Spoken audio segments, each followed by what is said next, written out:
Good morning! Update muna tayo sa ating Sabong Stereo Game Farm. Puntahan natin ang likod. May pinapaayos kasi ako.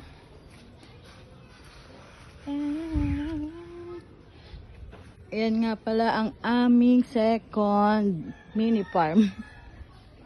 So, tingnan natin. Ang ruweda. Ay, ruweda. Ano pala?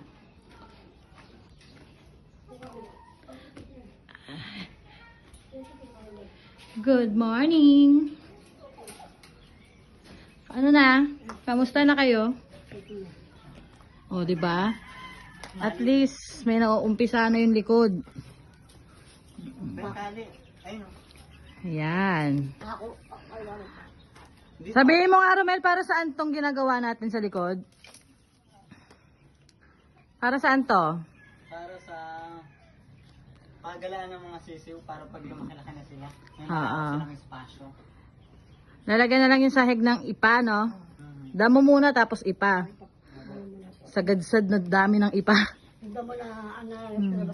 Ayan, ito kasi yung sisiw, pagalaan, medyo maliit kaya dito natin pinapaayos. Welcome kayo dito sa aming mini farm. Next time, punta kayo dito pag gusto nyo. Update nyo lang kami sa GC. Sa page.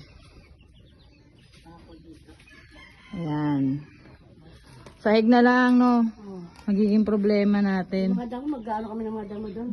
Saka yung mga pinag-work. Siya, dyan muna. Ito ang ating mga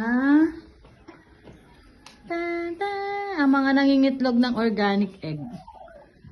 So, ayun. Dadagdagan natin yan next time. Sa ngayon, 4 muna sila.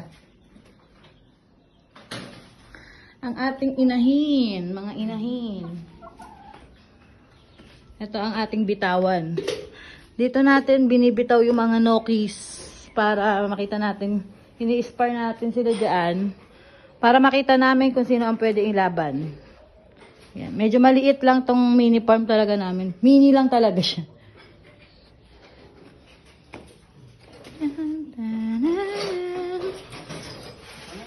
Medyo gumaganda na yung ginagawa nyo. Ayan, guys. Ayan, mga bossing. Tiis-tiis lang muna kami sa maliit.